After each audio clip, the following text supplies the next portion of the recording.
नमस्कार दोस्तों, मैं हूं डॉक्टर अजय। मेरे YouTube channel doctor Ajay Kumar से में आपका स्वागत है। दोस्तों, आज हम लोग बात करेंगे प्रोन वेंटिलेशन के बारे में। प्रोन वेंटिलेशन कहते किसे हैं, इसे करते कैसे हैं और इसे किन लोगों को नहीं करना चाहिए उसके बारे में आज मैं वीडियो के माध्यम से आपको बताने वाला हूँ। दोस्तों, अभी का स्थिति और देख ही रहे हैं कि क्या किस तरह से जो है कोरोना का कहर किस तरह से बरस रहा है। आप देख रहे हैं कि मरीजों की संख्या बढ़ती चली जा रही है। अभी ऐसा स्थिति है कि आप हॉस्पिटल में ऑक्सीजन के लिए भटक रहे हैं। पता चलता है कि हॉस्पिटल में बेड तो दूर की चीज़ है, ऑक्सीजन दूर की चीज़ है। वहाँ पर क्या अगर जाते भी हैं तो आप देखते हैं अगर बेड मिल भी जाता है तो वहाँ पर ऑक्सीजन की किल्लत आपको मिल जाती है। आईसीयू मिलता है तो आईसीयू में पता चलता है कि आपको वहाँ पर वेंटिलेटर की व्यवस्था नहीं है। ऐसे स्थिति में क्या होता है, आप पैनिक हो जाते हैं और बहुत परेशान होते हैं। और इसी भाग दौड़ में क्या होता है कि पेशेंट की दशा स्थिति और भी खराब हो जाती है।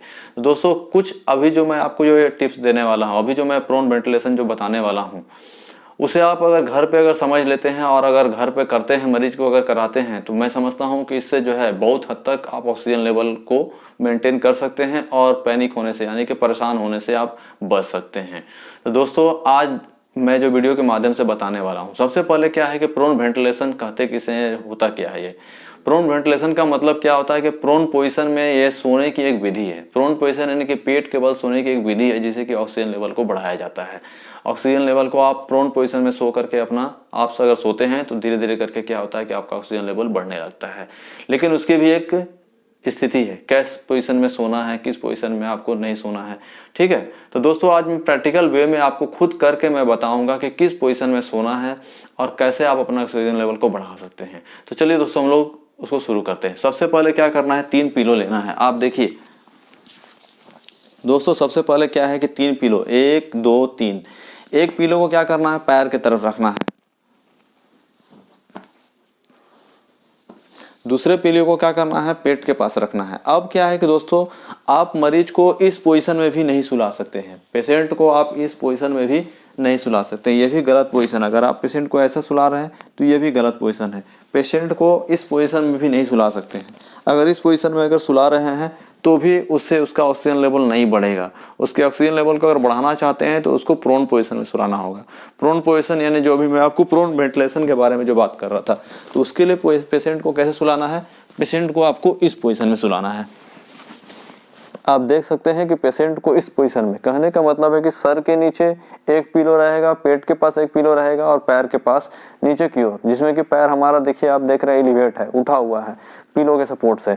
अब दोस्तों, ऐसे कंडीशन में जब आप मरीज को सुलाते हैं तो आप देखेंगे कि उसका ऑक्सीजन लेवल जो है धीरे धीरे धीरे धीरे करके बढ़ना चला जाता है। और आप अगर उसको देखना चाहते हैं कि ऑक्सीजन लेवल बढ़ रहा है कि नहीं बढ़ रहा है, तो आप पल्स ऑक्सीमीटर में क्या करना है, इसको अपने उंगली को आप ले करके ऐसे करके दबा करके आप खुद से देख सकते हैं। आप देखिए, मैं अपने हाथ में इसे लगाया हुआ हूं।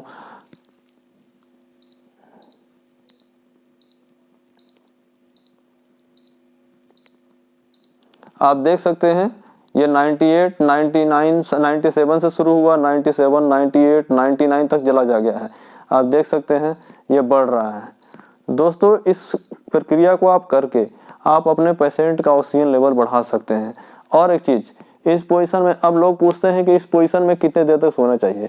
मैक्सिमम वो ज़्यादा से ज़्यादा अगर पेशेंट को सुलाना चाहते हैं, एक बार अगर सुला रहे हैं तो कोशिश करें कि कम से कम 1 से 1.5 घंटा 2 घंटा तक आप सुला सकते हैं। इस बीच में उसे हो सकता है चेस्ट पेन होने लगे, बैक पेन होने लगे, तो इसीलिए पेशेंट को क्या करना है, धीरे से सपोर्ट के सहारे से उसे करवट कर देना है। लेकिन जब करवट जब सुलाना है तो ये बीच का जो पिलो है इसे क्या करना है दोस्तों, निकाल लेना है। इस तरह से बीच के पिलो को, ये बीच वाला जो पिलो है इसे निकाल करके साइड में रख देना है। अब दोस्तों, अगर पेशेंट को लगता है कि हमें बैठाना है तो पेशेंट को क्या करना है कि बैठाने के क्रम में धीरे धीरे धीरे धीरे धीरे सपोर्ट लेकर के पेशेंट को बैठाना है।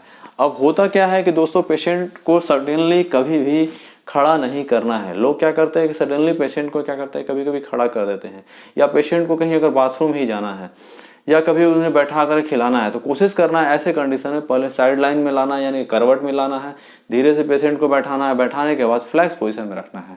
और ऐसे कंडीशन में आप देखेंगे जब पेशेंट को खड़ा करते हैं तो उसका एसपीओ2 लेवल फिर क्या होता है कि डाउन हो जाता है। तो ऐसे कंडीशन में आपको घबराना नहीं है। ऐसे कंडीशन में क्या करना है, आपको नेचुरल ऑक्सीजन उसे देने की कोशिश करनी है। नेचुरल ऑक्सीजन कैसे आप देंगे, आप छोटा सा जो फैन होता है, छोटा सा फैन जो है कोशिश करना है कि 1 फीट की दूरी पर रखें, 1.5 फीट की दूरी पर रखें और वहां से छोटे पे फैन को आप ऑन कर दें और पेशेंट के फेस के तरफ उसको ऑन कर दें, जिससे कि वो बीच बीच में उस ऑक्सीजन को ले सके। इससे क्या होगा कि उसका ऑक्सीजन लेवल डाउन होगा, लेकिन क्या होगा कि नेचुरल ऑक्सीजन उसको मिलने के चलते क्या होगा कि धीरे धीरे वो डाउन होगा। और उस बीच में क्या होगा कि पेशेंट आपका खाना भी खा सकता है, पानी भी पी सकता है और आपका ऑक्सीजन लेवल सडनली डाउन भी नहीं होगा। दोस्तों होता क्या है कि जब हम अभी आपको मैंने जब बताया, जब मैं प्रोन पोजीशन में सो रहा था, कहने का मतलब मुंह के बल सो रहा था, तो उस कंडीशन में क्या होता है कि हार्ट का जो प्रेशर जो होता है वो लंग्स पर क्या होता है कि कम पड़ता है, जिससे कारण क्या होता है कि पेशेंट इजी वे में सांस ले लेता है। जब पेशेंट को ऐसे हम खड़ा कर देते हैं तो उसमें भी क्या होता है कि थोड़ा सा हार्ट का प्रेशर बनता है, इसलिए क्या होता है कि थोड़ा सा पेशेंट को तकलीफ ज़्यादा होती है, क्योंकि ऑलरेडी पहले से तो वो मरीज कोरोना का है ही, चाहे वो मरीज है ही।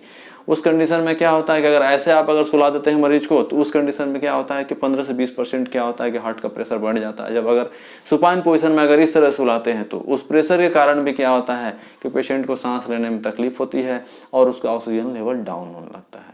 तो दोस्तों मैंने अभी वीडियो के माध्यम से अभी आपको जो प्रोन वेंटिलेशन जो भी मैंने बताया, अगर इसे आप कोशिश करते हैं कि घर में अपने मरीजों को कराते हैं तो इससे काफ़ी अच्छे रिजल्ट मिलते हैं। मैंने अपने बहुत सारे मरीजों को ये विधि बताई है और बहुत सारे मरीज इससे सेटिस्फाइड भी हैं, बहुत खुश भी हैं कि सर आपने जो ये विधि में जो बताया है इससे हमें काफ़ी अच्छा रिजल्ट आता है। जब हमको ऐसा लगता है कि हाँ हमारा ऑक्सीजन लेवल 90 से नीचे आ रहा है, उस कंडीशन में हम लोग क्या करते हैं कि इसी प्रक्रिया को दोहराते हैं, 3 बार 4 बार 5 बार 7 बार करते हैं, तो हमारे जो है प्रॉब्लम जो है वो सॉल्व होने लगते हैं।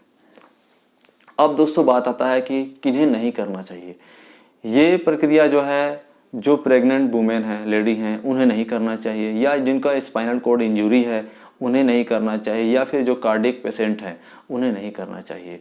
उनको जो है किसी डॉक्टर की देख रेख में हॉस्पिटल में ही करने की कोशिश करनी चाहिए। तो दोस्तों इस तरह का वीडियो मैं हर समय आपके लिए लेकर आता रहता हूँ। इस बार मैंने सोचा कि एक ऑक्सीजन को कैसे बढ़ाया जाए उसके ऊपर एक वीडियो बनाया जाए, तो मैंने प्रोन वेंटिलेशन का ये टेक्निक आपको बताया है। आपको अगर ये मेरा वीडियो अच्छा लगा है तो इसे लाइक करें, शेयर करें, सब्सक्राइब करें।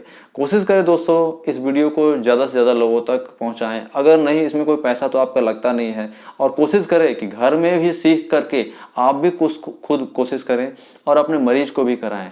इसमें ना आपको किसी डॉक्टर को पैसा देना है, ना डॉक्टर से पैसा लेना है, ना ही आपको हॉस्पिटल के चक्कर लगाने हैं, ना ही हॉस्पिटल के चक्कर आप लगाएंगे। हॉस्पिटल के चक्कर लगाने में क्या होता है कि आधा समय आपका चला जाता है और पेशेंट के आपको खतरे की घंटी बजने लगती है। तो दोस्तों इसी के साथ में जय हिंद, जय भारत। अगर आपको मेरा वीडियो अच्छा लगा हो तो इसी के साथ में एक बार फिर मैं बोलना चाहूँगा